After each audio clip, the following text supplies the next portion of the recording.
Godrej Vending presents India's first fresh brew tea machine.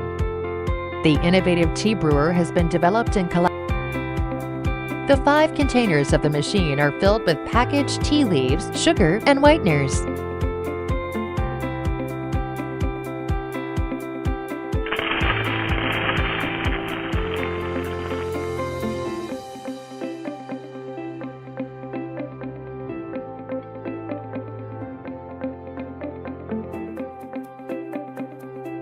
The machine has the option of a fresh milk attachment that pours hot milk in the cup.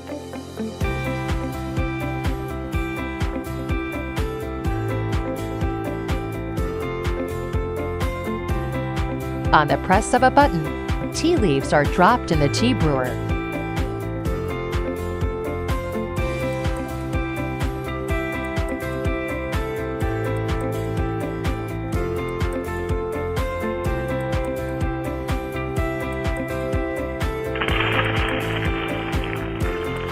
The ingenious brewing process starts by sprinkling hot water on the tea leaves to soak them briefly.